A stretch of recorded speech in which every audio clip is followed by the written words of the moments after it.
Well, most people just look at me as the guy that runs and yells as he's running. And that's, while I do that, to motivate people, but people don't understand that my day is broken up into segments. I work out, I eat, I sleep, but I spend most of my time studying. So like, I'm in the medical world, I'm a paramedic in Canada, but I spend a lot of my time trying to nuke every single thing about it, because I'm not trying to just be a paramedic, learn about veins and arteries and how the heart pumps and stuff like that. I'm trying to learn to the point where I can save someone's life. And even though paramedics are doing that all over the world, I'm trying to be that paramedic that can really dissect exactly what's going on and figure out, what medication goes where. Just trying to learn, the algorithm of what's going on, man. I'm gonna keep I'm gonna keep it real. I'm gonna keep it real. So I'm not a real smart guy. And what I mean by that is I was born with ADD, ADHD. My brain cannot retain information. I'm not some genetic freak when it comes to running, when it comes to lifting weights. I am absolutely the bottom of the barrel. And people will never believe me. And they can just, whatever, believe what you want to believe. So when you ask me this question about what does studying look like for me, I have to go over the same page over and over and over and over again. While Jennifer can look at that page while she's, quizzing me, she'll learn it right then as she doesn't know anything about it. She will quiz herself or quiz me and learn it as she's quizzing me. It's the most frustrating thing in the world how my brain works. So what I do is I literally sit there with a pen and paper, and I have my books, and I go through and have to write everything down every single day. I will study the same page until it's photographic memory from writing the same thing down. And then from there, I'll go back through and relearn it again. So I'll learn the bulk of it, but then I'll go through and learn the small things within that. So if it's a medication, I'll learn what the medication does. I'll learn how to even say the medication, because these medications aren't like albuterol. No, it's very big words. So I'll go through, learn how to say the name. Then I'll go through, learn what the dose is. Then I'll go through, and this is like every single day. It's not like, oh, I got it. Let's just go through. No, nothing is I got it. Every single thing.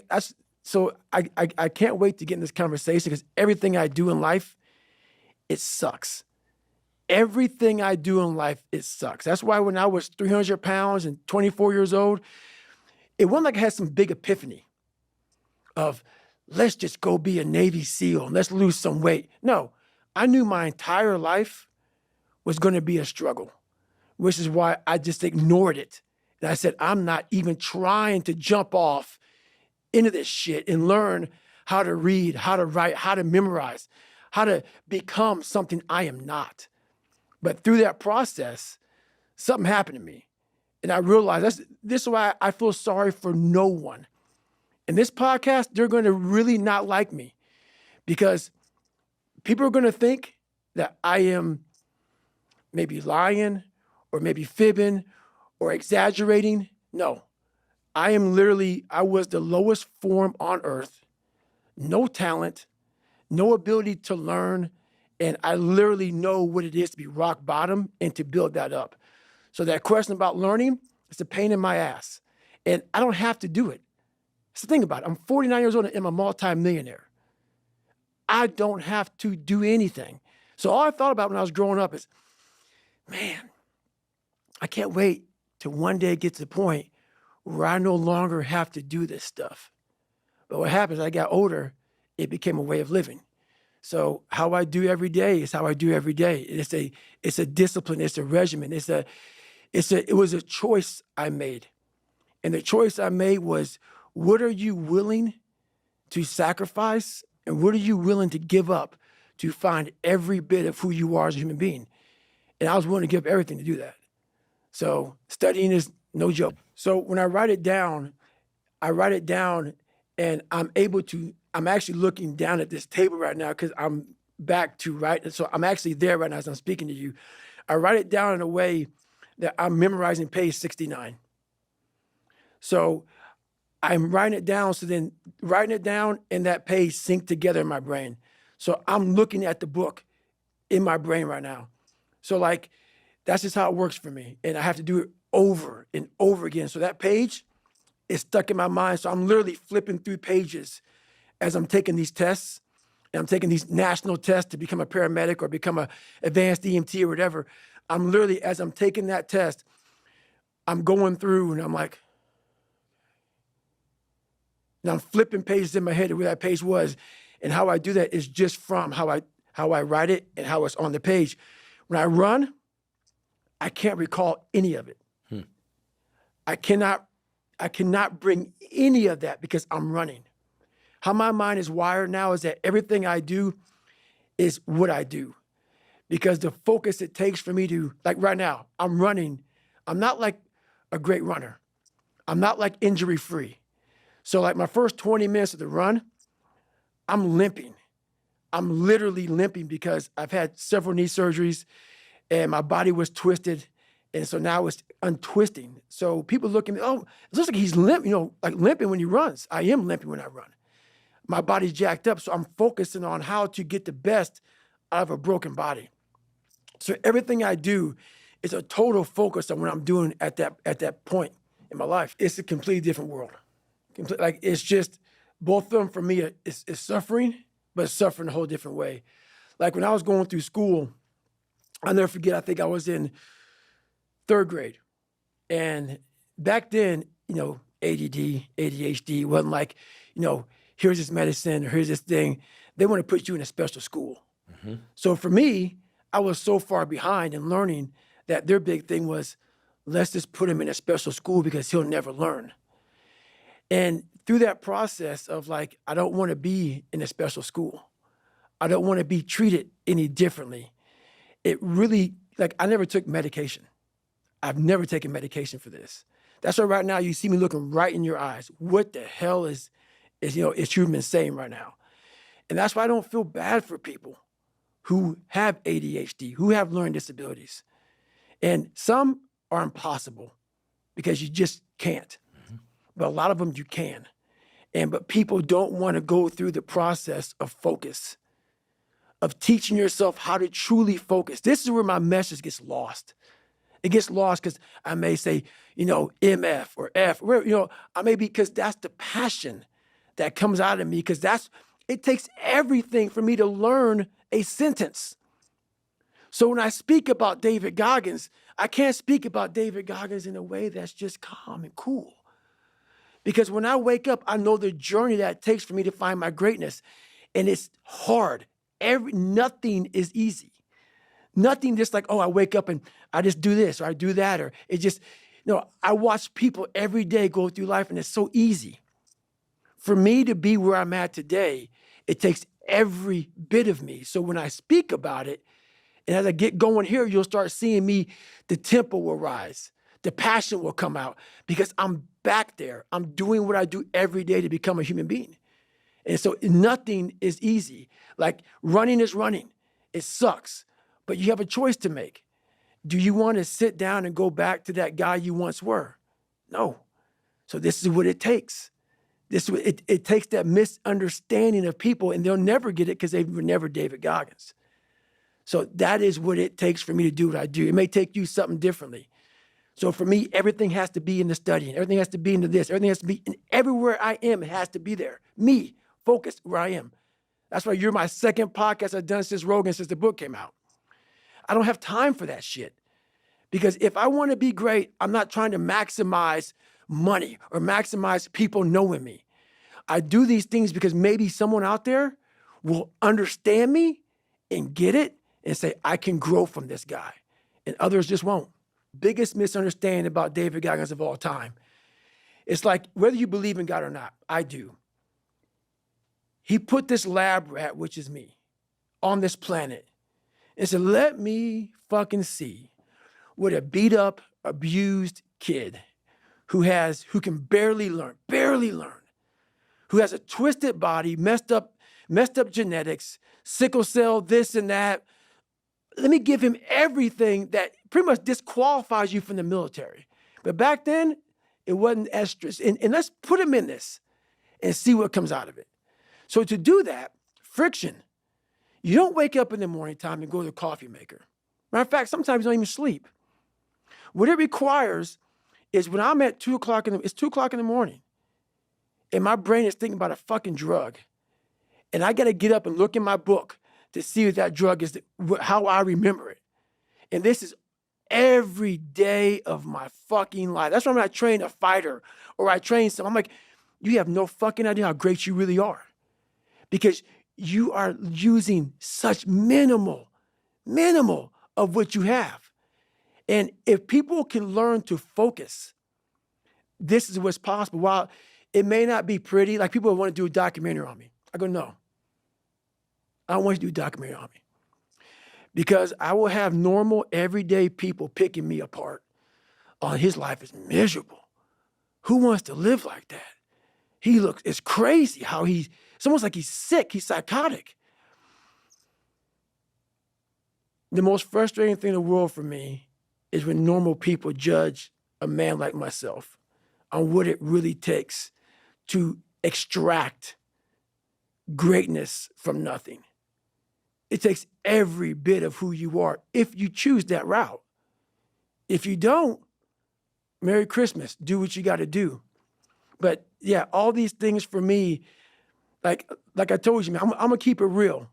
I'm not coming here to talk about perform without purpose. Because I go through, when I write these books, I try to dumb down David Goggins. How can I give normal people, and I'm normal, but I found something that most don't want to find. How can I speak to people and give them something from this crazy psychotic brain that I've developed? How can I give them that? So I sit down with Jennifer for years and write down perform without purpose, callous your mind, armor your mind, the cookie jar, the accountability mirror, shit that people can fucking use in their lives. No. I'm glad it helps you, but the barbaric life that I live, that you have to live, the almost obsession that you must have to be great, you can't put that shit in a fucking book, bro. You can't put it in a book. You can't. You can't write about it. It has to be experienced. It has to be experienced. And you can't even, after you experience it, to write it in the book, it would seem like he needs to be locked up. Too gory. It's too gory. It doesn't make sense for a guy that every second of the day, he is trying to extract more from something. He's constantly thinking. He's constantly disciplined, never going off the path. Whatever is injured on him, he figures a way. It's a conqueror's mindset. And very few people, if any, can really understand what that is. Like, I'm almost 50, and I've been this way for almost 30 years. Like, what do you do for fun? You would never, these questions, I don't get them. I don't understand them. I don't know if they were necessary, but it was something that made me feel, I didn't feel good. It was easy. The brain that I was given as a child, it was easy to go home and think about how do I want to be a freak today? How do I want to show up to school today and be a freak? It didn't require me going home and opening a book up saying, it's going to take me all year to learn this fucking page. So instead of learning that page, I learned how to become a character. And maybe that character that I created, that 300-pound insecure guy that used to fake it till I make it type of guy, let me become your friend, let me lie to you until you like me type of guy. When you have any manhood, womanhood, a human being, a soul, a spirit, I must have just this much pride, because that's exactly what opened the door for me. Because every day you were a character, every day you were a clown, every day you opened that Spanish book or that science book or English book, and you looked at it, it looked like a foreign language. And you're saying, where do I start? Where do I start? And obviously it was necessary. The more I talk about it, it was necessary, because what happened is I became haunted by the mere fact that this is my existence. And you got to live with that. And I lived with it for a lot of years.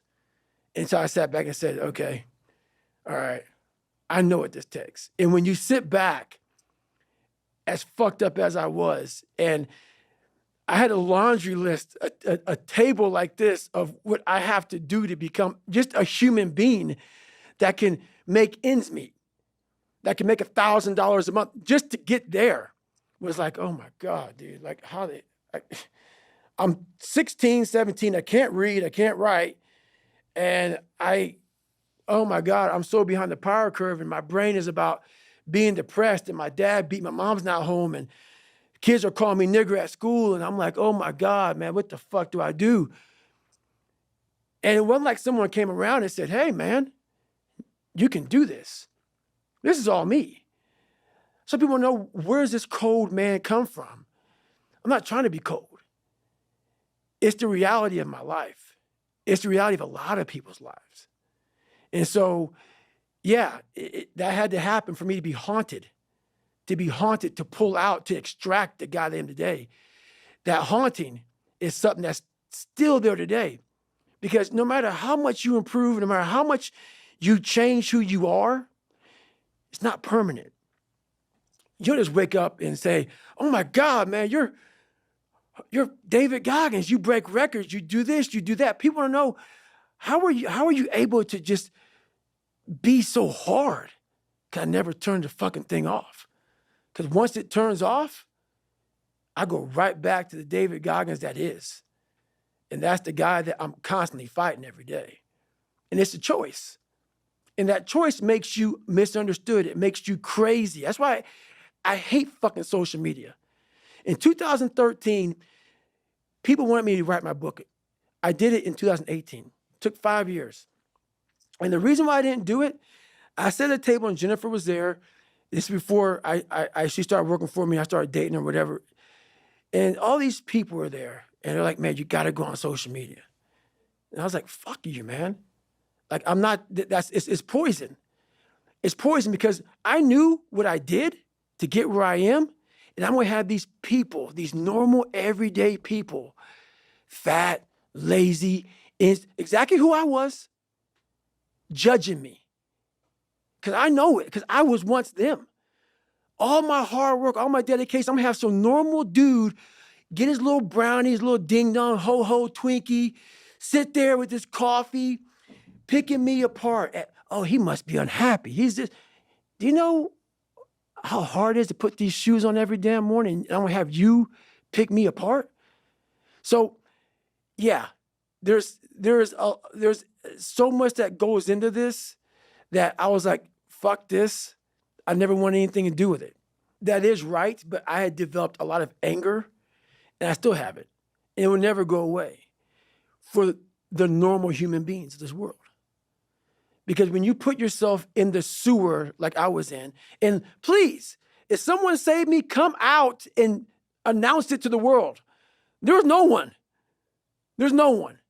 So when you know that, and then I'm sitting at a table with all these smart people who are telling me what to do and shit and guiding me through my life now, when I'm 40 fucking years old, I was 40 something years old, now I'm 49. And I'm looking at them all, and they're now trying to guide me on what's right, on this poison. And so, yeah, what you say is right, but for me, it was more of, I know now. I don't need you to guide my future. I know what's good for me and what's bad for me. And for me, it took every bit of focus I could. And I know social media, that's why people love to go on there, because they want to show you the good side of life. I'm not teaching good side of life. So I had to figure out a way when I came on in 2016 of teaching you what life really is for the majority of us is hell. And so while people love to show you the cars and the house and the vacations and shit, all that's good. All that's happy. I'm going to show you the side that I know most of you are going through. And people hide very well. I don't want to hide anymore. I hid for 24 fucking years. So that's why now I told you, we can talk about whatever you want.